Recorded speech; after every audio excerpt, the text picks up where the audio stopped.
Bonjour à toi. Aujourd'hui, je te propose que l'on regarde ensemble comment faire des lavis. Surtout une comparaison entre papier coton et papier cellulose. Tu vas peut-être un peu mieux t'y retrouver là-dedans. Le papier cellulose, c'est un papier avec de la cellulose dedans. Donc avec une sorte de... La cellulose, ça peut se rapprocher du latex ou de la résine et c'est pas très absorbant. Ça se rapproche du bois. Le coton, c'est vraiment du coton et tu connais certainement les propriétés absorbantes du coton.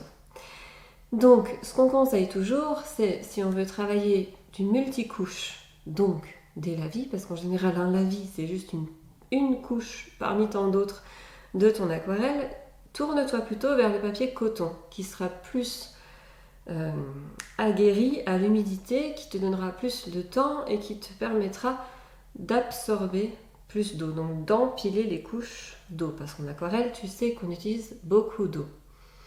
Comment on fait un lavis ? Quelle est la différence entre le papier cellulose et le papier coton? C'est ce qu'on va voir tout de suite. On y va? C'est parti.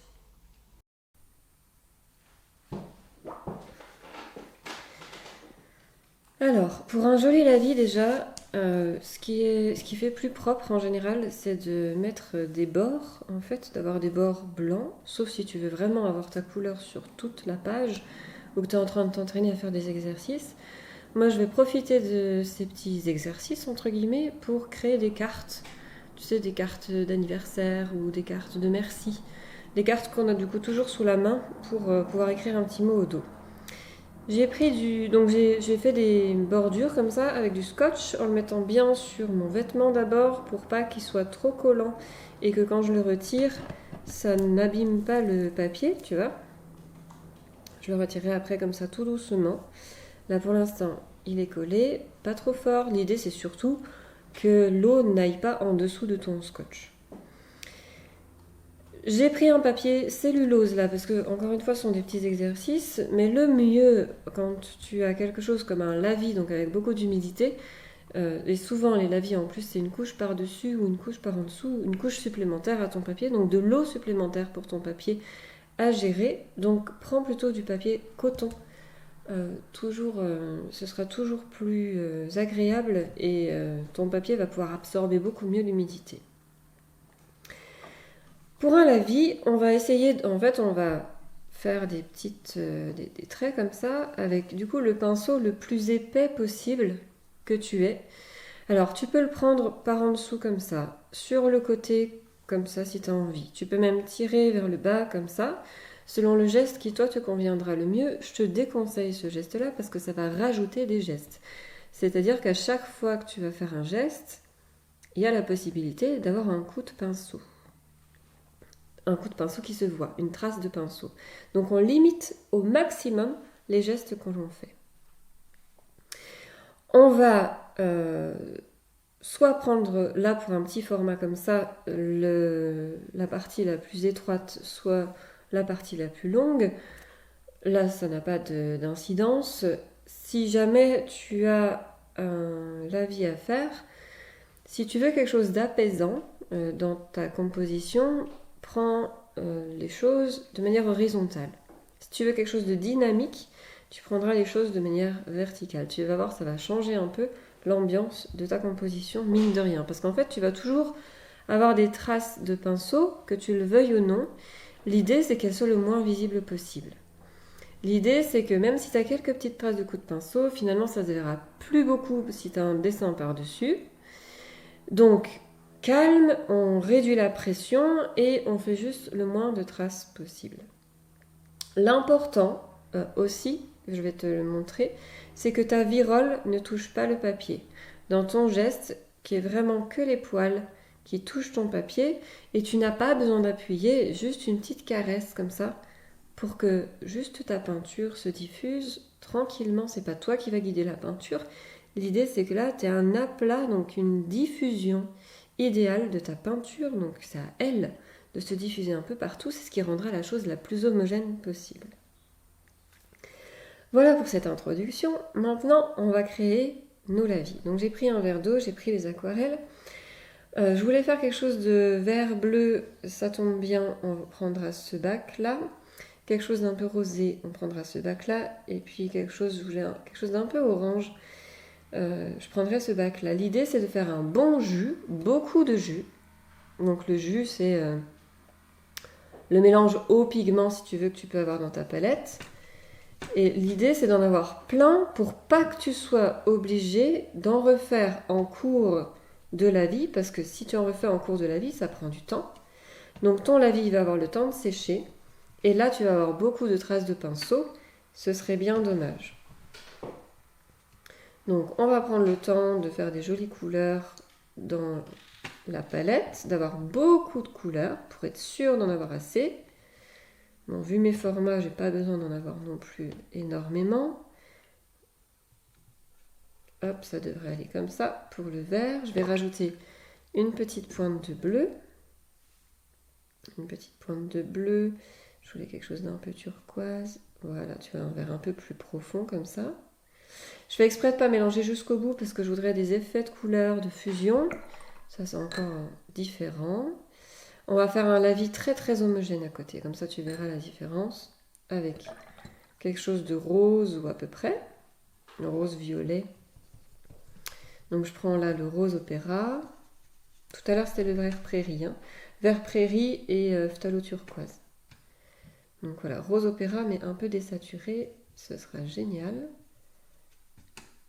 On va créer une seule couleur ici. Je remets un peu d'eau. Tu vois qu'avec un gros pinceau, ça va assez vite de faire des grands jus. Alors bien sûr, tu peux remplir le bac en entier.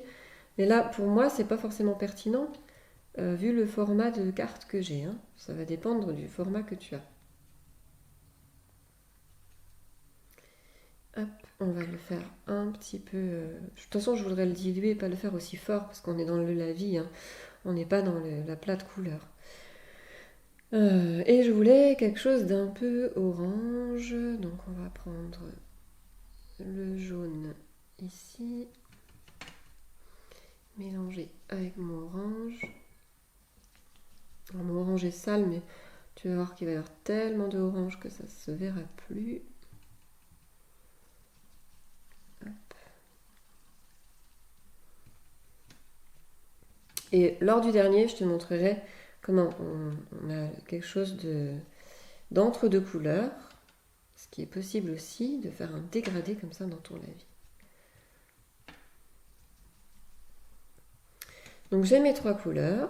Je vais continuer encore un petit peu pour le orange. Tu vois que j'ai 4 papiers, c'est fait exprès. Alors, on va commencer par le orange puisque mon pinceau en est rempli.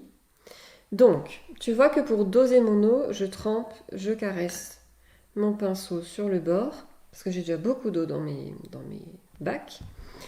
Et je vais soulever un petit peu mon papier. Alors, pardon si ça devient flou, j'espère que non. Un tout petit peu, parce qu'en fait, tu vas voir que comme j'ai beaucoup d'eau, j'ai une grosse goutte qui va apparaître. L'idée, c'est qu'elle soit en bas. Et celle-là, je vais la tirer pour qu'elle ne reste pas, tu vois, ici, mais que mon lavis soit bien homogène. Je reprends un peu de couleur s'il le faut. Tu vois qu'on voit un petit peu les traces de pinceau. C'est normal, la couleur, elle va se diffuser après. L'idée là, c'est d'être rapide pour que ta couleur se diffuse toute seule. Il y a une petite goutte à la fin. Alors bien sûr, j'ai oublié mon chiffon. La petite goutte à la fin, on va essuyer le pinceau sur son chiffon.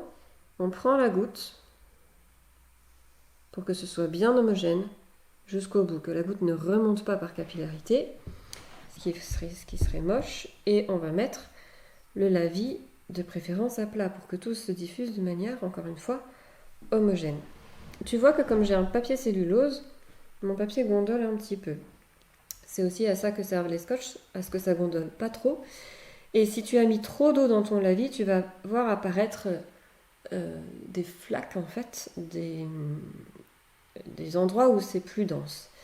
Ce qui se passe là, je pense que c'est des traces de doigts, en fait, avec en dessous, donc du gras qui fait que la couleur n'adhère pas.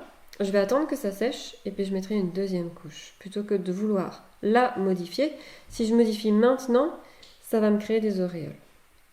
On peut le faire, ça peut être un parti pris de créer des auréoles pour faire un effet. Si je rectifie, hop, tu vas voir qu'on va voir mes traces de pinceau entre les parties qui sont déjà un petit peu sèches et celles qui ne le sont pas. On le verra mieux tout à l'heure quand ce sera plus sec. Je recommence mon geste. Alors, je vais soulever ici sur le côté comme ça. Comme ça, tu verras ce que ça donne quand on prend toute la longueur. Alors, j'ai le pinceau encore bien imbibé d'orange. Je vais faire le violet. Hop.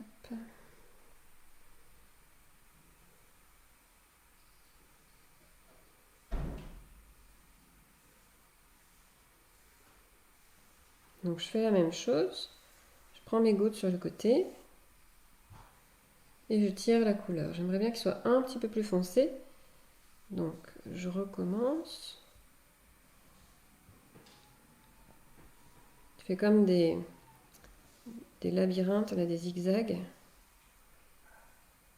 Hop, et à la fin, là j'ai même pas de gouttes. Mon eau a été bien dosée. Je le mets à plat et tu vois que là c'est très très homogène partout.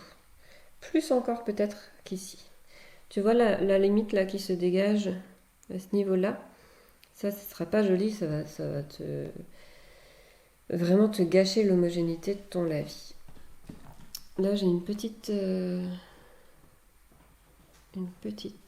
trace.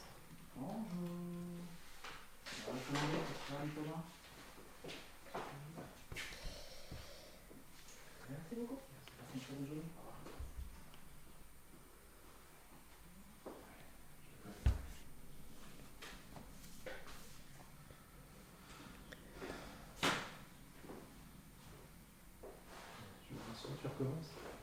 Non, non, je recommence pas.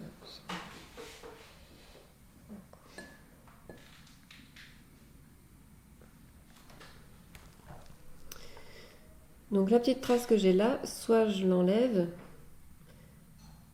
mais alors il faut que je gère mon eau jusqu'au bout, mais tu vois le risque, c'est exactement ça, si je la modifie, c'est que je risque d'enlever le pigment. Alors, on va faire... Hop, comme ça, et il y aura une ligne ici qui sera voulue, entre guillemets. Je vais faire un lavis, cette fois sans modifier derrière, que tu vois que même si on ne cache pas les défauts, c'est pas grave. Ça va aussi très très bien. Alors, je retourne ma planche. J'ai deux autres papiers par là. Et donc, on va faire le vert.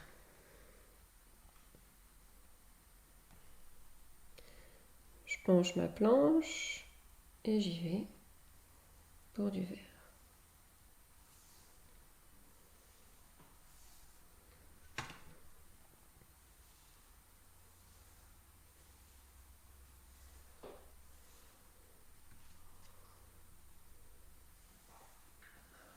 J'ai du grain qui s'est glissé, c'est pas grave.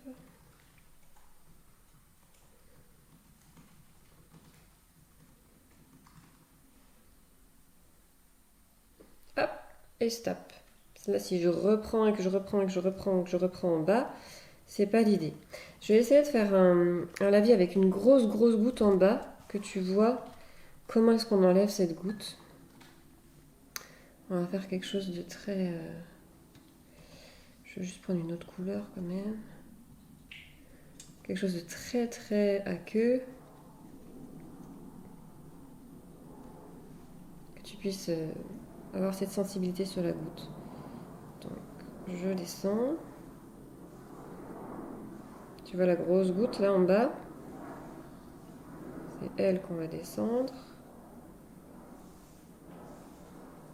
Alors je fais exprès d'en remettre plein d'eau, qu'on ait une goutte à la fin. Parce que vraiment c'est important. Donc on la met toute du même côté. Hop. Là j'ai une goutte à enlever. Donc j'essuie mon pinceau et j'enlève tout simplement cette goutte juste en la caressant. Elle va remonter dans mon pinceau parce que mon pinceau est plus sec que le papier et du coup par capillarité ça va remonter. Tu vois qu'il y avait une petite zone un peu plus blanche mais que le pigment est en train de s'étaler partout. Tu vois aussi que ce lavis là du coup il est un peu en dégradé mais c'est pas gênant du tout. Et tu vois qu'à chaque fois que j'ai modifié mes lavis, en fait alors là autant créer une ligne voulue et puis dire voilà c'est une partie mer et une partie ciel. Parce qu'à chaque fois, ça va te faire une marque.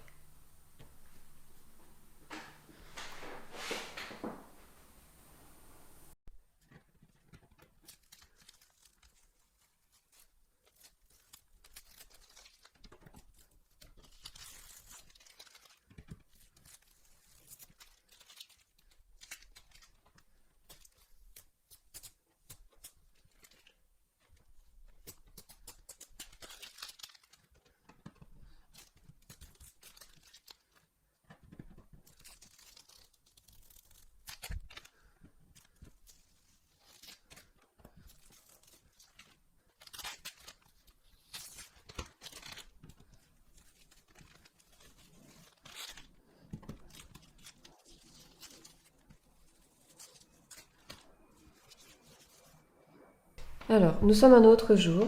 J'ai pris cette fois du papier, je voulais te montrer avec du papier épais, là c'est vraiment de l'arche, coton, etc. Le papier de bonne qualité, tu vas voir la différence. On va voir encore moins les coups de pinceau. Je fais une énorme piscine là, un énorme jus parce que j'ai plus de surface de papier. J'ai à peu près 1,5 fois ce que j'avais avant. Comme c'était un peu juste avant, je fais vraiment un beau jus. Et puis, tu vas voir, on y va. Alors là, le papier est sec. On va le faire juste après sur papier humidifié, mouillé. Donc, on y va.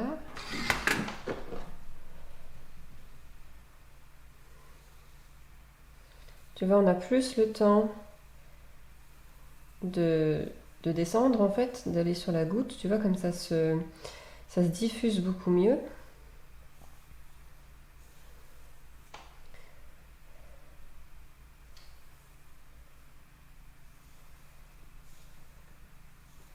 Je soulève au fur et à mesure. Et je reprends mon jus, je reprends pas de l'eau. Hein. Là, on a un superbe lavis. Alors, dans ce lavis, sache aussi, je voulais te montrer, sache aussi que tu peux faire des effets dedans. Hop.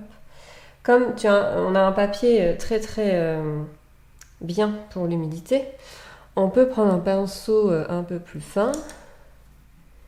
Et puis, je sais pas, faire, tu vois, des fonds d'un effet d'herbe.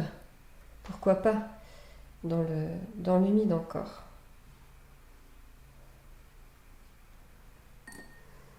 Donc là, je peins en fait par-dessus. Et ça va rester flou, ou à peu près. Et ça va me faire un fond très sympa. Alors, je laisse bien en haut que tu vois. À la fin, je prendrai des photos, que tu vois vraiment ce que c'est que cet aspect de la vie. Et on peut faire aussi des fonds comme ça. Très sympa. On va faire un autre lavis, peindre un autre lavis à côté d'une autre couleur. Et je vais le prendre dans l'autre sens, verticalement. Comme ça, tu vas voir la différence. S'il y en a une. Parce que là, vraiment, ça se diffuse tellement bien que c'est génial. Et tu vois là, les effets lumineux un peu différents, c'est ça aussi qui fait que l'aquarelle est jolie, c'est-à-dire que ça vibre quelque part. C'est pas un papier imprimé qui est super super à plat. Et ça aussi, c'est important. Pour donner un peu de vie à ton œuvre. Alors, on va faire un fond bleu, tiens. Hop, je vais mélanger au reste, là, ça fera un autre bleu. Hop. On va faire un jus. Alors du coup, j'en ai eu plein avec le vert. Je réutiliserai ces deux couleurs après. Dans le papier humide, je veux dire. On va faire un beau jus aussi. Hop, et là, donc j'ai soulevé de ce côté-là, et on va aller dans l'autre sens.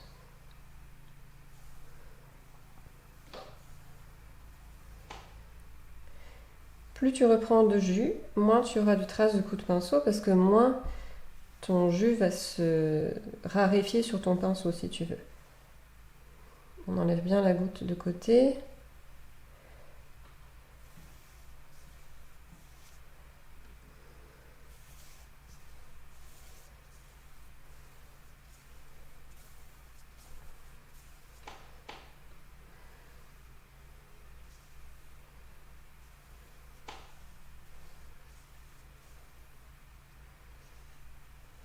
Hop là, tu vois, je peux remettre un coup de pinceau sans que ça se voit, alors que sur le papier précédent, c'était vraiment super visible. Donc là, on a deux lavis. Je les prendrai en photo quand ils seront secs. Je vais les décoller simplement du... non, je ne vais pas les décoller. Je vais prendre un autre support, je vais aller me chercher un autre support pour pouvoir te montrer sur papier humide. Et alors, sur papier humide, donc j'ai retiré l'excédent d'eau. Si tu as des petites poussières et que c'est beaucoup moins net qu'avant, c'est normal, c'est des petites poussières qui étaient dans le chiffon. Donc on va recommencer par le bleu, j'en ai plein le pinceau. On va faire un bleu à l'horizontale. Tu vas voir, ça va se diffuser encore plus. Cette fois, j'ai pas fait de marge. Alors tu vois là, j'ai 3 pieds sur le pinceau, ça me donne une marque blanche. On va vraiment appuyer. Et là, comme c'est humide, j'ai pas trop besoin de soulever le papier parce que vu que j'ai de l'eau partout, vraiment ça se diffuse de manière très homogène. Quand je dis j'ai de l'eau, je devrais dire c'est humide partout. Hein.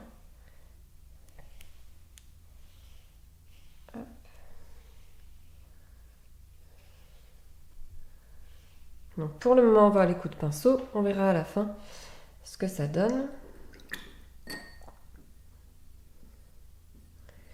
Et le vert à côté, on le fera dans l'autre sens. C'est juste pour m'amuser hein, que je le fais dans l'autre sens.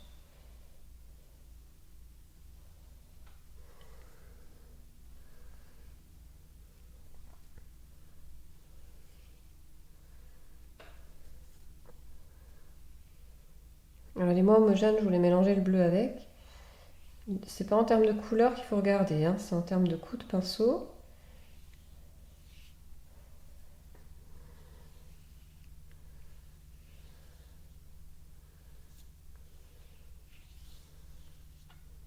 Hop. On met la goutte bien à l'extérieur. Et voilà. Deux autres lavis humides. Je te présente les photos quand c'est ça à sécher.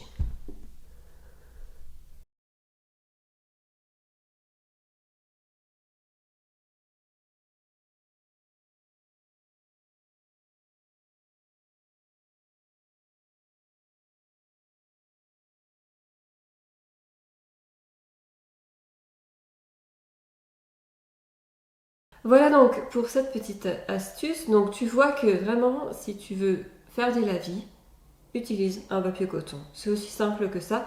Sinon, tu peux toujours donc avoir tes petites cartes de vœux, etc. pour t'entraîner rien qu'au coup de pinceau.